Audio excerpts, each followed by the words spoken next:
I just watched the movie Bezos. Obviously, it was the life story of Jeff Bezos, and very interesting. How he started Amazon.com. He was a very successful vice president. He was the youngest vice president in history, working at a major hedge fund. He had stability. He had security in his life, and his girlfriend was McKinsey. Who was with him right from the very beginning. And he had this idea. He said, look, you know, we could sell books. That's how they started Amazon.com. And we could be the largest bookstore in the entire world, open 24 hours a day, 7 days a week, in unlimited supply of books. It could be all the books in the whole world, all the books on planet Earth. And he pitched the idea, I guess, to the owner of the hedge fund, and the owner turned him down. And he said, look, you got stability here, you got a future, kick this dream in the butt. But he decided to do something that probably most people wouldn't do. He left a stable job, he quit, and he told McKinsey to quit her job. And they just went to his parents, who invested $300,000. It was their life savings. Obviously had a very good support system, a great family.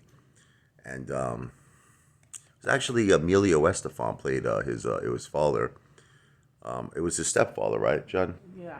And it's funny, he's Gloria Estefan's husband. I had an opportunity to meet him one time when I was interning at Capitol Records. He actually showed me pictures of Gloria Estefan when she was in the hospital giving birth. It was a pretty surreal experience, because he's normally, Gloria Estefan's a superstar. And I just saw her in a different light. And it was, he was a great guy. He was a really respectful guy, Emilio Estefan. He was a really cool guy. But anyway, getting back, they just, after they got the seed money from Jeff Bezos' parents, they just drove. They had no idea they had no idea where they were going to land. They just ended up in Seattle. Okay, and from that, they rented out a house, and they started Amazon.com. God bless you, in the garage of their house they were renting. And he had an opportunity to meet the CEO of Barnes and Noble, who was a total jerk off.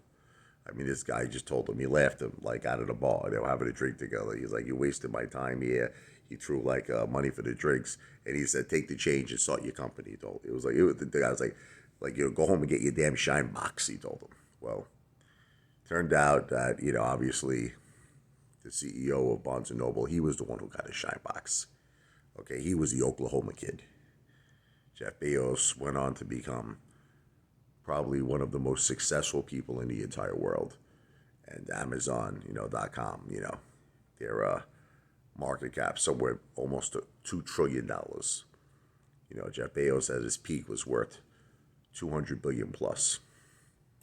So they left Barnes and Noble in the dust. And their stores, obviously, I believe, started closing down. And Amazon.com is a behemoth in the e-commerce industry. So if you get an opportunity, I would say check out Bezos. It's you're able to purchase it. I purchased it here, streaming, and I really recommend it. I give it a 10 out of a 10.